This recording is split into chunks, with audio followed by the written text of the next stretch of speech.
Good afternoon, everybody. I think after formal inaugurations, now we are switching to informal session. So that is our first technical sessions. Respected chair of the sessions and of course other panelists. Professor. So skilling for sustainability. Now all through since inceptions of CBSE or since inceptions of any school board, whether it is in the school segment or in case of university segments, we are trying to prioritize the academic education so much, and ultimately we are able to figure out the unemployment rate, whether if we go through the employment exchange, or any other statistics which are duly provided by the government department, whether it is state government or union government, everywhere we can easily figure out the number of unemployed graduates. Now my basic question to you, why? After obtaining degree from university, why our pass outs are not competent enough to get a minimum wage employment? Of course, legendary examples are there in society who are earning in crores. At the same time, our own pass outs are not able to fetch a job even after graduation and post-graduation. So from that point, definitely a question comes whether they are competent or within the systems there is certain level of lacuna which we are not able to address. The scenario is more or less same whether it is pass out from the Central Board of Secondary Educations or from the State Board of Secondary Educations. So here comes the typical word sustainability. And now in the inaugural sessions, we are discussing about the value systems, and sustainability could be one mantra, and through educations only, whether it is to save the nature or to save the organizations, everywhere the educations become the main mantra through which we can address this issue. Now, the skilling component comes a inbuilt component of educations. Skilling is not a separate item at all. So one way we are looking into the academic component, and other way it could be termed as the academic skill component. Now if we truly embed this skill with education, then definitely we can work for sustainability, and also we can definitely make our pass out or future generation ready to face any kind of challenges.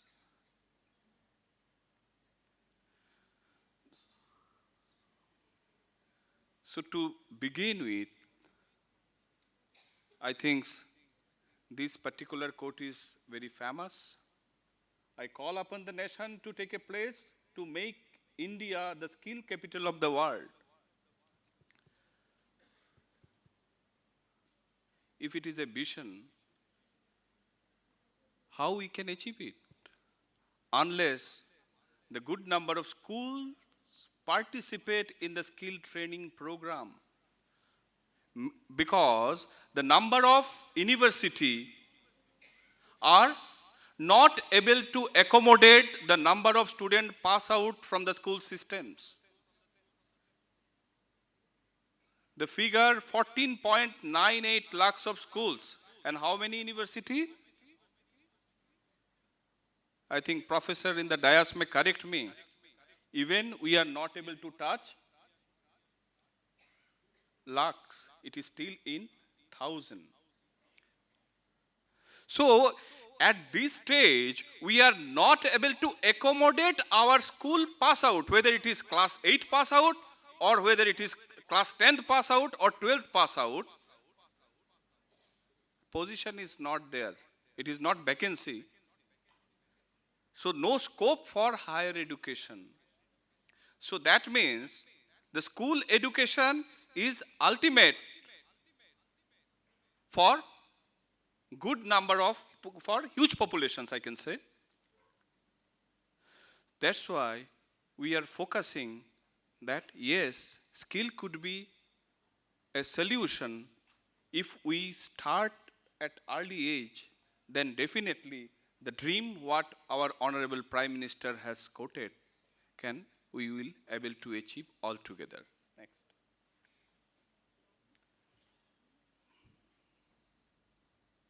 I think this slide does not require any sort of definitions. Skill, youth, job, and Kushal Bharat, Kushal Bharat. Next. So Skill India is an initiative of Government India. It was launched by Prime Minister, and of course, the Pradhan Mantri Kaushal Vikas Yojana is another flagship programs of Government of India to address the skill requirement. Now, one is formal training, another is informal training. I'll come all these points later. Next. We can skip this. So if we look into the market dynamics with related to this flagship program, our country is posing for the double-digit growth, and 12.8 million youth enters job market every year, but current capacity of vocational training or so-called skill training is around 4.3 million annually. 1% government job, 2% organized sector, and remaining 97% is scattered by unorganized sector. That means our pass outs are definitely aim over or coming under the bracket of this 97%. And maybe 0.001% are getting a scope, or maybe less than that, very less than that, are getting a scope within the bracket of this 3%. So if our major strata is somewhere serving the unorganized sector, then what kind of educations we are offering?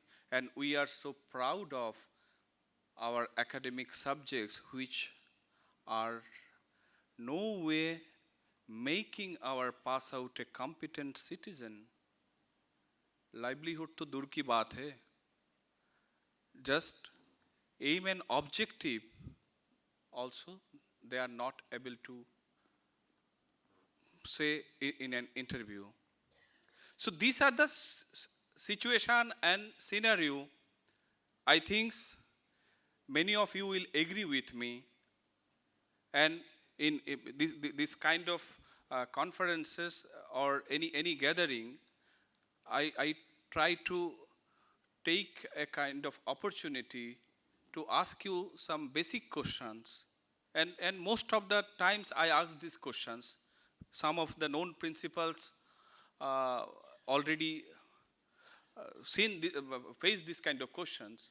That is, whether after 10th or even after 10 plus 2, Are you ready to employ your own pass out? Yes, from these rooms, whether the teacher and principal.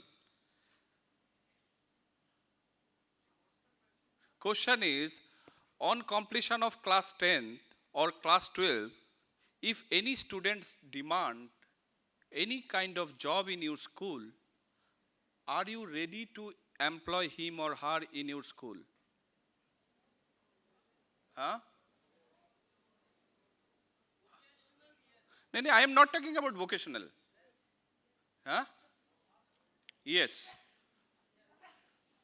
I think room is gathered with more than 1300.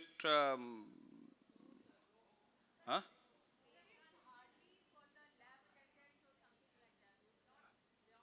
Not beyond that. Okay. At least somebody came up for the lab attendant post. Somebody is raising the issue if with vocational education maybe, and somebody without anything is also trying to accommodate. Now, let us think of the number. If we consider the 10th pass out, most of the schools, most of the CBSE affiliated schools are having more than one sections. If it is not new school, for most of the 2 years, 3 years or 5 years old schools have more than 2 sections in class 9 and 10, and 11 and 12, it could be more than 4 sections. Now again I am putting the same question. How many? If 5 students from each section's demand, are you in a position to offer some kind of job in your premises? This question is specifically for those who have said yes.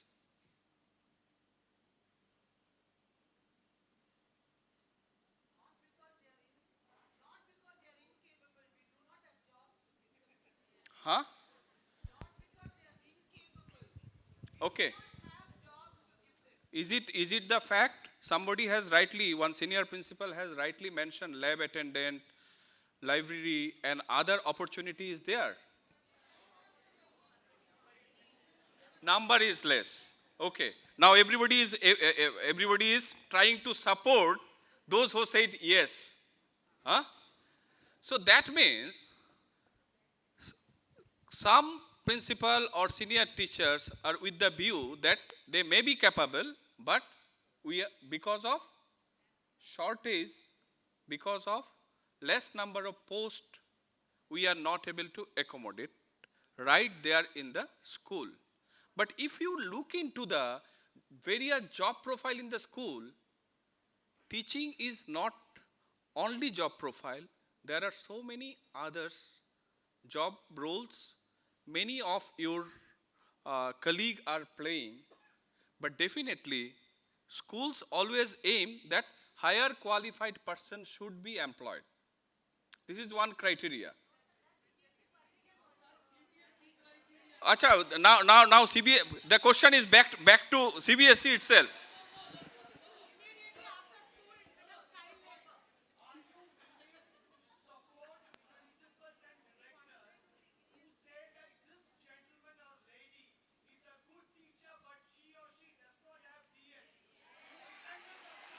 Okay, great, good, very good support systems is visible. I am not at all speaking about the B.Ed or BA pass. I am simply trying to understand the systems or employability skills earned by our own pass out. That is, our product is nothing but 10 pass or 12 pass. No question of B.Ed, no question of any undergraduate degree or graduate degree. Why we are putting these questions back to CBSE? I am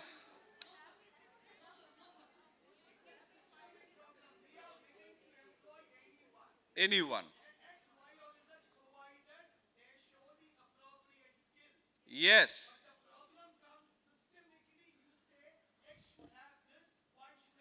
definitely. Yes, yes. Of course. I completely agree. I completely agree.